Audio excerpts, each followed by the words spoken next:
Sundarban college of technology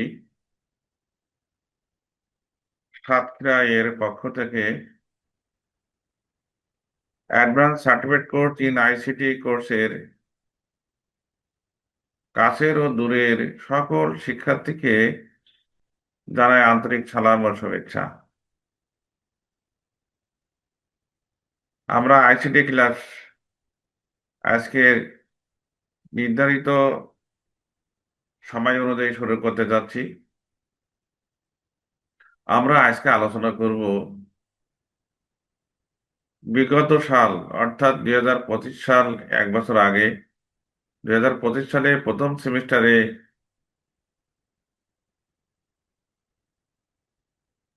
ICT কোর্সের computer ICT and application কোর্সের যে প্রশ্ন এসেছিল সেই প্রশ্ন এবং সলিউশন এই সম্পর্কে আমরা আলোচনা করব। এই কোর্সে টোটাল পরীক্ষা দিতে হবে আপনাদেরকে 30 মার্কের। 30 মার্কের মধ্যে ক বিভাগের 7টি প্রশ্ন লিখতে হবে। আপনারা সবসময় চেষ্টা করবেন প্রশ্নগুলোকে সংক্ষিপ্ত লেখার জন্য, সংক্ষিপ্তভাবে লেখার জন্য। ক বিভাগের 7টি প্রশ্নের মধ্যে প্রথম প্রশ্ন ছিল ই কমার্স বলতে কি বোঝায়। ই কমার্স আমরা জানি, এর আগে আমরা গত ক্লাসে আলোচনা করেছি। ইলেকট্রনিক্স কমার্স বা ই কমার্স বা ই বাণিজ্য একটি বাণিজ্য ক্ষেত্র যেখানে কোনো ইলেকট্রনিক সিস্টেম বা ইন্টারনেট বা অন্য কোনো কম্পিউটার নেটওয়ার্ক এর মাধ্যমে পণ্য বা সেবা ক্রয় বিক্রয় হয়ে থাকে। শুধু এটুকু লিখলে হয়ে যাবে, যেহেতু 1 মার্কের উত্তর। যদি ব্রড আসে তাহলে একটু বড় করে লিখবেন। ওই যে তারপরে লিখবেন হচ্ছে আধুনিক ইলেকট্রনিক্স কমার্স সাধারণত ওয়ার্ল্ড ওয়াইড ওয়েব এর মাধ্যমে বাণিজ্য কাজ পরিচালনা করে।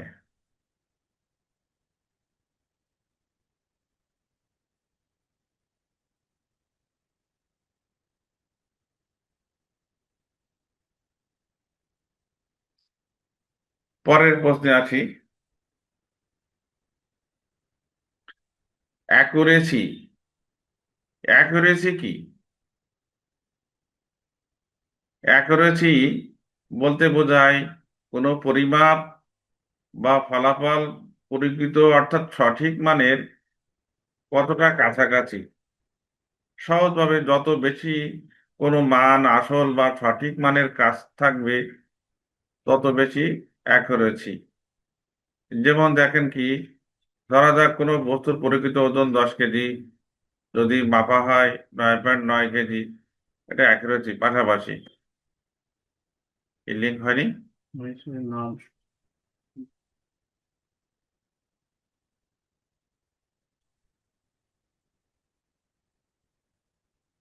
যদি মাপা হয় 8 কেজি তাহলে অ্যাকুরেসি কম, মানে 9.9। অর্থাৎ যেমন কি দেখেন কি, আমরা পরীক্ষায় যখন খাতা মূল্যায়ন করি, খাতা মূল্যায়নের ক্ষেত্রে আমরা ভাঙতি নাম্বার অর্থাৎ পয়েন্ট নাম্বার দেওয়ার কোনো সুযোগ নাই। যদি কোথাও সংখ্যা যোগফল করা হয়, কোনো সংখ্যা যোগফল করা হয়, 8.60 যদি হয় সেখানে 9 টাকা লিখতে হয়। ঠিক এরকম অ্যাকুরেসি এরকমই। পরের প্রশ্ন আছি, ইউআরএল এর পূর্ণাঙ্গ রূপ কি বা ফুল মিনিং কি? ইউআরএল ইউনিফর্ম রিসোর্স লটার, এটা আমরা সবাই জানি। এটা হচ্ছে ইউআরএল হলো কোনো নির্দিষ্ট ওয়েবসাইট বা রিসোর্সের ঠিকানা, যেমন গুগল.com। তারপর আছে ওই এই ধরনের যে ইউআরএল, যেটা আর কি আপনি যে ওয়েবসাইটে এটাকে ইউআরএল, এখানে ইউআরএল বলা হয়।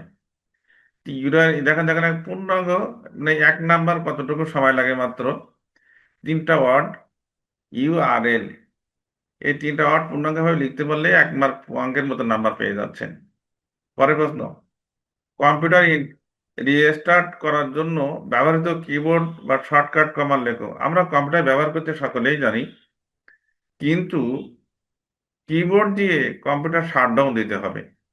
এইটা হচ্ছে হয়তো অনেকে আমরা জানি, অনেকে জানি না। কিন্তু দেখেন আবার সহজ জিনিস একেবারে। উইন্ডোতে কন্ট্রোল এবং অল্টার বাটন চেপে ধরে ডিলিট বাটন চাপলে তারপর রিস্টার্ট অপশন সিলেক্ট করতে হয়। তারপর A4 কন্ট্রোল অল্টার চেপে A4 দিয়ে A4 ক্লিক করার পর শাটডাউন ডায়ালগ থেকে রিস্টার্ট বেছে নিতে হবে। শাটডাউন, রিস্টার্ট ওখানে চলে আসবে, তো ওখান থেকে রিস্টার্ট বেছে নিতে হবে। সরাসরি সরাসরি কমান্ড অর্থাৎ রান রান বা ব্যবহৃত হয়। উইন্ডোজে আর লিখুন বা শাটডাউন R2 RTO অর্থাৎ এন্টার। ঠিক আছে। সংক্ষেপে কন্ট্রোল অল্টার ডিলিট হলে সবচেয়ে প্রচলিত শর্টকাট রিস্টার্ট করা হয় কন্ট্রোল অল্টার ডিলিট। শুধু আপনি কন্ট্রোল অল্টার ডিলিট এটুকু যদি লেখেন, তারপরে একটা অ্যারো দিয়ে যে রিস্টার্ট লিখলে বাস আপনার উত্তর হয়ে গেল। এরপরের প্রশ্ন ছিল টাইটেল বার কি। টাইটেল বার আমরা সবাই জানি। দেখেন, আমরা কম্পিউটার জগতে বেশিরভাগ পরিচিত মাইক্রোসফট ওয়ার্ড। গোটা বিশ্বেই এগুলো বেশি জনপ্রিয়। যে দেশের মাতৃভাষা সেই দেশের মাতৃভাষায় তারা মাইক্রোসফট ওয়ার্ড ব্যবহার করে। আমরা যেমন বাংলায় বেশিরভাগ বাংলায় ব্যবহার করি, প্রয়োজন হলে ইংরেজিতে ব্যবহার করি। চায়নারা চায়না ভাষায় ব্যবহার করে, প্রয়োজন হলে ইংরেজিতে ব্যবহার করে। এখানে আমাদের পাশাপাশি যে ভারত এবং পাকিস্তান, এরা ওদের ল্যাঙ্গুয়েজ উর্দু বা হিন্দি ব্যবহার করে, প্রয়োজন হলে ইংরেজি ব্যবহার করে। তাহলে হচ্ছে এটা হচ্ছে কম্পিউটারের। এখানে প্রশ্ন ছিলটা হচ্ছে এই টাইটেল বার কি। টাইটেল বার হলো কোনো সফটওয়্যার বা উইন্ডোজের উপরের অংশ, যেখানে সেই উইন্ডোজের নাম বা ডকুমেন্ট শিরোনাম প্রদর্শিত হয়। যেমন দেখুন কি, আপনি মাইক্রোসফট ওয়ার্ডে কাজ করছেন, যদি আবার আপনার নিজের নামে ফাইলটা সেভ করা থাকে, ফাইলটাকে যদি ওপেন করেন, তাহলে দেখবেন কি আপনার যে নামে সেভ করা ছিল সেই নামটা ওখানে শো করছে, পরে ডিওসি শো করছে বা ডকুমেন্ট। সহজভাবে যদি আমরা বলি, উইন্ডোজের উপরে অংশ বা যেখানে নাম বা শিরোনাম দেখায় তাকে হচ্ছে টাইটেল বার বলে। এক কথায় শেষ, যদি এক কথায় লিখতে চান। এর পরের প্রশ্নে আছি, স্লাইড শো করার জন্য কিবোর্ডের কোন কি ব্যবহৃত হয়, বা TUT+M। এখানে দেখেন স্লাইড শো, আমি এখন যে প্রোগ্রামটা ইউজ করছি, এখানে স্লাইড শো দিয়ে দিয়েছি।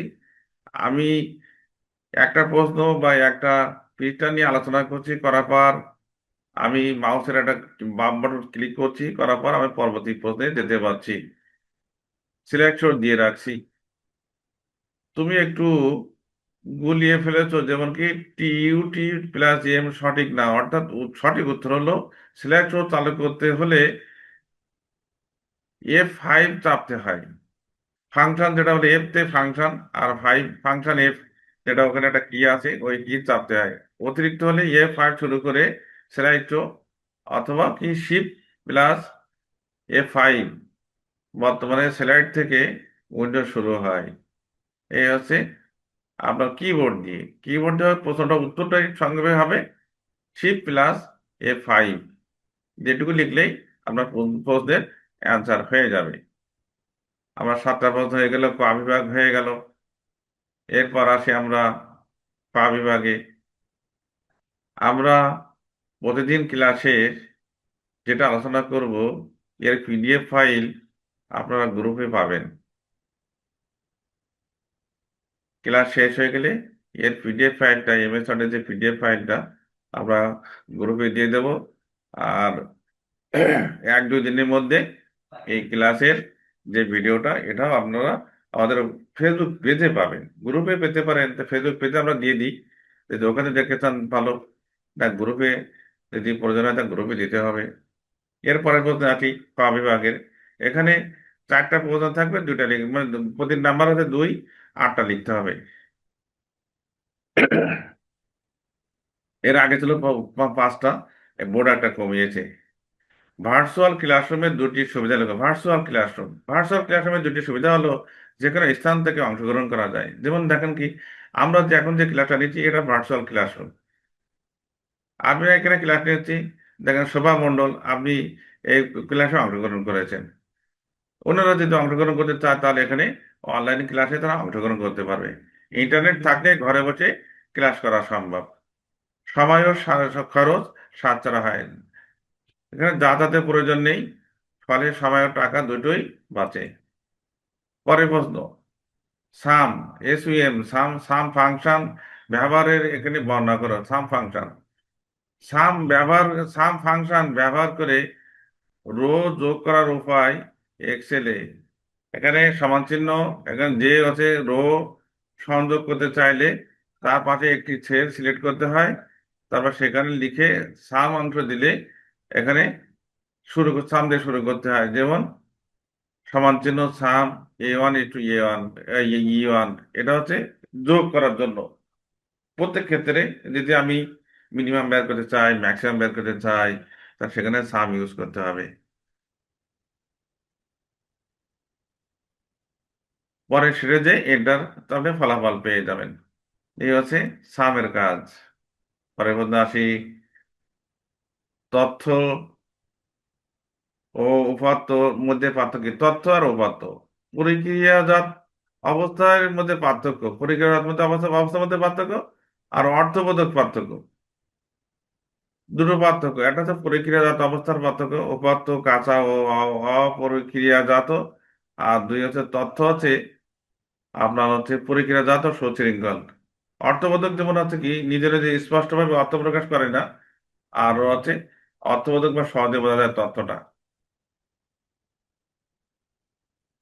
পরের প্রশ্ন আছি, লেজার প্রিন্টারে দুটি করে সুবিধা অথবা ও অসুবিধা লেখো। লেজার প্রিন্টার, আমরা যে প্রিন্টারে সহজে, লেজার প্রিন্টার কোনটা আর ডট প্রিন্টার কোনটা, এবার বুঝবো কিভাবে? এর সহজ ভাবে বোঝার জন্য দেখেন কি, যে প্রিন্টারে আমরা যে প্রিন্টার গুলো ব্যবহার করি, যে প্রিন্টারে লিকুইড কালি ইউজ হয় না, পাউডার কালি ব্যবহার হয়, সেটা হচ্ছে আপনার লেজার প্রিন্টার।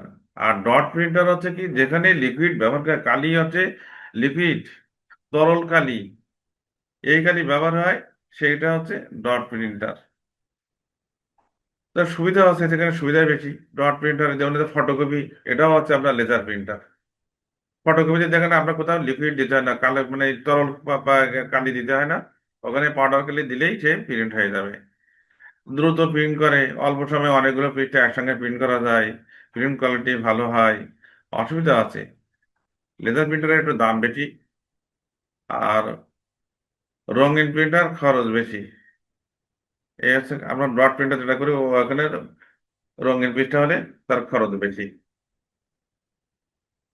এরপরে আছে গ বিভাগ। গ বিভাগে আপনার মোট 5টা প্রশ্ন থাকবে। 5টা থেকে আপনাকে 3টা প্রশ্ন লিখতে হবে। প্রতিটা প্রশ্নের নাম্বার হচ্ছে 5, 3 × 5 = 15। তাহলে ক বিভাগে হচ্ছে আপনার 7, খ বিভাগে 8, 8 আর 7 ওখানে 15, আর গ বিভাগে 15, মোট 30। তাহলে 30 মার্কের পরীক্ষা, 2 ঘন্টা সময়, 2 ঘন্টা সময় পরীক্ষা দিলেই আপনার শেষ। একেবারে থেকে সহজ প্রশ্ন, ওয়ার্ড প্রসেসরের ডকুমেন্ট সেট করার যে কোনো 5 ধরনের ফাইল ফরম্যাট আলোচনা করো। ওয়ার্ড প্রসেসর, ওয়ার্ড প্রসেস মানে মাইক্রোসফট ওয়ার্ড, যেটা আমরা সহজে বুঝি। এখানে 5টি ফরম্যাট ব্যবহার করবে। দেখেন 1 নম্বর হচ্ছে ডিওসি, ফাইলের নিচে ডিওসি লেখা থাকে, তাহলে মনে করছে এটা ওয়ার্ড ওয়ার্ড মাইক্রোসফট ওয়ার্ডের ফাইল। এমন থাকতে পারে বর্তমানে ডিওসির সেটা এক্স থাকে। এটি বর্তমান সময়ে সবচেয়ে বেশি ব্যবহৃত ওয়ার্ড কি ফরম্যাট। মাইক্রোসফট ওয়ার্ড 2007 থেকে শুরু করে এখন পর্যন্ত এটি স্ট্যান্ডার্ড ফরম্যাট। এরপরে আছে পিডিএফ। পিডিএফ দেখেন, আমরা আহ, যদি একটা প্রোগ্রাম দেখেন, আমরা আজকে যে ক্লাসটা হবে এই ক্লাসটা আমরা কিন্তু ভিডিও করে আপনাদেরকে গ্রুপে দিয়ে দেবো। তো ভিডিও করলে কি সুবিধা, যেমন দেখেন কি আমি যে ফন্টে লিখছি, এমএস ওয়ার্ডে বসে যে ফন্টে আমরা উত্তরপত্র লিখছি, ওটা আমরা পিডিএফ করে দিই। পিডিএফ করে দিলে যে অবস্থা আছে ওই অবস্থায় আপনি প্রিন্ট করতে পারবেন, কোনো সমস্যা নেই। আর যদি পিডিএফ করে না দিই, নর্মাল ফাইল যদি আমি আমাদের গ্রুপে দিয়ে দিই, তাহলে এটা ওপেন করলে আপনার মোবাইল হোক আর কম্পিউটারে যেখানে ওপেন করেন না কেন, যদি সেম ফন্ট না থাকে, একই ফন্ট যদি না থাকে, তাহলে আপনার ওই লেখাগুলো হিজিবিজি হয়ে যাবে, বলতে কেটে কেটে যাবে, পড়া যাবে না। এই কারণে আমরা পিডিএফ করতে গেলে আমরা এমএস ওয়ার্ডে কোনো ফাইল, কোথাও কোনো তথ্য পাঠাতে গেলে পিডিএফ করে পাঠাবো। এরপরে আরটিএফ। আরটিএফ হচ্ছে রাইস টেক্সট ফরম্যাট। এটি সাধারণত ফরম্যাট যেখানে লেখা, ফন্ট, বোল্ড, ইটালিক ইত্যাদি রাখা যায় এবং প্রায় সব পাসওয়ার্ড প্রসেসরই খোলা যায়। এটা হচ্ছে আরটিএফ। আরটা আছে টিএক্সটি। এর সবচেয়ে সহজ টেক্সট ফরম্যাট। এখানে শুধু লেখা থাকে, কোনো ফরম্যাট যেমন কি বোল্ড, রং রং থাকে থাকে না। এটা নোটপ্যাডের মতোই প্রোগ্রাম ব্যবহৃত হয়। এটা সহজ জিনিস। এর পাশে বলতে পরের বলতে আসি, আমাদের ক্লাসের শেষ পর্যন্ত চলে আসছি। কারণ যেহেতু বিদ্যুৎ নাই, দ্রুত শেষ করতে হবে। কারণ ক্লাস দেরি করলে আমার ক্লাসটা অনলাইন ডিসকানেক্ট হয়ে যাবে। তো যাতে ডিসকানেক্ট না হয়, তাই সেজন্য আমরা ব্যবস্থা করি। এর পরে বলতে আসি ই বুকের প্রকারভেদ আলোচনা করো। ই বুক। ই বুক আমরা গতদিন আলোচনা করছিলাম, আজকে আবার সেই ই বুক সম্পর্কে চলে আসছে। আজকে ই বুক সম্পর্কে সংজ্ঞা আসেনি, আসছে প্রকারভেদ। ই বুক। ই বুক ইলেকট্রনিক বুক হলো ডিজিটাল বই যা কম্পিউটার বা মোবাইলে রিডার ডিভাইসে পড়া যায়। এই বুক বিভিন্ন ধরনের হয়ে থাকে। নিচের কয়েক ধরনের ই বুকের নিয়ে আলোচনা করা হলো। একটা হচ্ছে পিডিএফ। এটি সবচেয়ে বেশি ব্যবহৃত ফরম্যাট। এতে লেখা, ছবি, লেআউট অপরিবর্তিত থাকে এবং যে কোনো সময় এটা পরিবর্তন করা যায়। এরপর আছে ইউবি বুক বা ই বুক। এই ফরম্যাট মোবাইল বা রিডারের ডিভাইসের খুব জনপ্রিয়। স্ক্রিন অনুযায়ী লেখা নিজে থেকেই আবার পরিবর্তন করা যায়, আঁকা টাকা এগুলো পরিবর্তন করা যায়, লেখা ফরম্যাট এটা পরিবর্তন করা যায়। এরপর হচ্ছে মুভি ই বুক। এটি হচ্ছে আমাজন কিডস ডিভাইসে ব্যবহৃত হয়। এতে বই পড়া সহজ হয় এবং ফাইল আঁকা তুলনামূলকভাবে ছোট হয়। এরপর হচ্ছে এইচটিএমএল। এইচটিএমএল আমরা খুবই পরিচিত এটা। এই ধরনের ইবুক ওয়েবসাইটে ব্রাউজার পড়া যায়। এটি ওয়েব পেজ আকারে তৈরি করা হয়, অনলাইন সহজে ব্যবহৃত হয়। এটা হলো সব মিলিয়ে যেটা আলোচনা হলো ইবুক প্রকারভেদ আলোচনা করো। পরের পথে ডিজিটাল বাংলাদেশ নির্মাণে আইসিটির ভূমিকা আলোচনা করো। ডিজিটাল বাংলাদেশ নির্মাণে আইসিটির ভূমিকা আলোচনা করো। ডিজিটাল বাংলাদেশ নির্মাণে আইসিটির ভূমিকা হলো, দেখেন ডিজিটাল বাংলাদেশ বলতে বোঝায় এমন একটি দেশ যেখানে তথ্য যোগাযোগ প্রযুক্তি, ব্র্যাকেটে আইসিটি যেটা সংক্ষেপে বলে, ব্যবহারের মাঝে সব ধরনের সেবা দ্রুত সহজে আমরা কুরিয়ার হোক, পোস্ট অফিস হোক, মেইল হোক, বিভিন্ন ভাবে আমরা এগুলো পাঠাতে পারছি।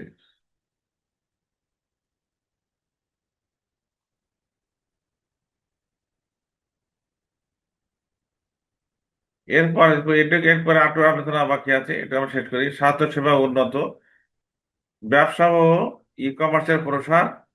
এরপরে কর্মসংস্থান সৃষ্টি, মানে যেটা আমরা হেড কপি দিয়েছি, হার্ড কপি দিয়েছি, এগুলো আমরা সহজে বুঝতে পারবেন।